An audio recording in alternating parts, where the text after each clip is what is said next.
ദേവശില്പിയായിട്ടുള്ള വിശ്വകർമാവിൻ്റെ അനുഗ്രഹമുള്ള നക്ഷത്രമായതുകൊണ്ട് ഇവർക്ക് കലാപരമായ കഴിവുകളോ സർഗാത്മകതയോ ഉണ്ടായിരിക്കും എന്നുള്ളതാണ്.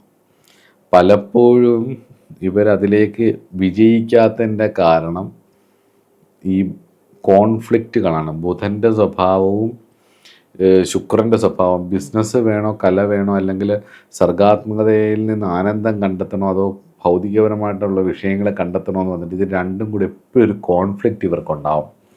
എന്നിരുന്നാൽ പോലും അതിൽ ഏതെങ്കിലും ഒന്നിലേക്ക് ഫോക്കസ് ചെയ്താൽ വാസ്തുവിദ്യ, ഡിസൈനിങ്, ഫാഷൻ മേഖലകൾ, അതുപോലെ തന്നെ എഴുത്ത്, സിനിമ തുടങ്ങിയിട്ടുള്ള മേഖലകൾ, ഫോട്ടോഗ്രാഫി, വസ്ത്രങ്ങളൊക്കെ ഡിസൈൻ ചെയ്യുന്നത്, അല്ലെങ്കിൽ എന്തും കലാപരമായിട്ടുള്ള എന്തും, ആർക്കിടെക്റ്റ്, അങ്ങനെയൊക്കെ ഇവർക്ക് ശോഭിക്കാൻ സാധിക്കും എന്നുള്ളതാണ്.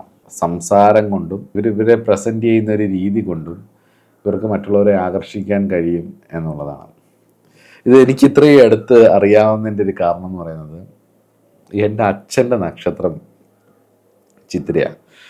അപ്പം ഇപ്പോഴും അച്ഛൻ 70 വയസ്സ് കഴിഞ്ഞു. എന്നെ പലപ്പോഴും വഴക്ക് പറയാറുണ്ട്. ഞാനിങ്ങനെ താടിയൊക്കെ ഇങ്ങനെ വെളുത്തിരിക്കും. പുള്ളി ഇപ്പോഴും ഡൈ ചെയ്ത് ഒരു ചുളുക്കം പോലും ഇല്ലാതുള്ള ഷർട്ടും ഒക്കെ ഇട്ട പുള്ളി എപ്പോഴും വളരെ പ്രസൻറ്റബിളായിട്ട്, വളരെ ഹാപ്പി ആയിട്ട്, എപ്പോഴും വൃത്തിയായിട്ട് പുള്ളി കിടക്കുന്ന ആണെങ്കിലൊക്കെ ഒരു പൊതുസമൂഹത്തിലേക്ക് ഇറങ്ങുമ്പം അവരവരെ പ്രസൻറ്റ് ചെയ്യുന്നത് ആ രീതിയിലായിരിക്കും. നമുക്ക് കാണുമ്പോൾ മനസ്സിലാവും. അപ്പോൾ അതെനിക്ക് ഒരുപാട് സുഹൃത്തുക്കളുണ്ട്. ഇപ്പോൾ ഞാൻ പഠിപ്പിച്ച കുട്ടികളുണ്ട്. അപ്പോൾ ഇവരുടെയൊക്കെ ആ ഒരു വ്യക്തിത്വത്തിൽ ആകർഷകമായിട്ടുള്ളൊരു ഇവരുടെ ബിഹേവിയറിലും ഇവരുടെ പ്രസൻറ്റേഷനിലും ആ ഒരു ക്വാളിറ്റി മെയിൻറ്റെയിൻ ചെയ്യാൻ ശ്രമിക്കാറുണ്ടെന്നുള്ളത് എനിക്ക് പലപ്പോഴും തോന്നിയിട്ടുണ്ട്. അതിപ്പോൾ എൻ്റെ വീട്ടിൽ ഞാൻ കുട്ടിക്കാലം മുതലേ കാണുന്നതാണ്. പിന്നെ ഞാൻ പഠിപ്പിക്കാൻ തുടങ്ങിയപ്പോൾ മുതൽ പിന്നെ ഞാൻ ഒബ്സർവ് ചെയ്തിട്ടുള്ള ഒരുപാട് മനുഷ്യരുടെ ഇതും എനിക്ക് ഒരുമിച്ച് കൂട്ടി നോക്കുമ്പോൾ ഈ ശുക്രനും ബുധനും ഒക്കെ ബലവും കൂടെ ഉണ്ടെന്നുണ്ടെങ്കിൽ ഉറപ്പായിട്ടും അത് വരികയും ചെയ്യും എന്നുള്ളതാണ്. ഞാനും അച്ഛനും തമ്മിലുള്ള പ്രധാന ഒരു പ്രായം വരെ ഞാൻ നോക്കിയിരുന്നു.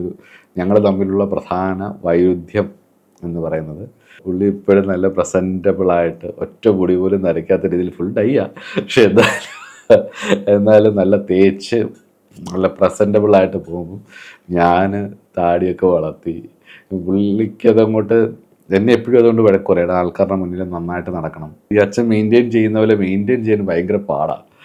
അപ്പം എന്തിനാണെന്ന് ചോദിച്ചാൽ പിന്നെ അത് ഇഷ്ടപ്പെടത്തുമില്ല. അപ്പോൾ ഇവരുടെ ഊർജ്ജസ്വലതയുടെയും ആകർഷകമായിട്ടുള്ള വ്യക്തിത്വത്തിൻ്റെയും സർഗാത്മക ബോധത്തിൻ്റെയും കലാബോധത്തിൻ്റെയും മുന്നിൽ ബീറ്റ് ചെയ്യാൻ ഇച്ചിരി പാടായിരിക്കും. അപ്പോൾ ഇവർക്കൊരു ഊർജ്ജസ്വലതയുണ്ടാവും എന്നുള്ളതാണ്.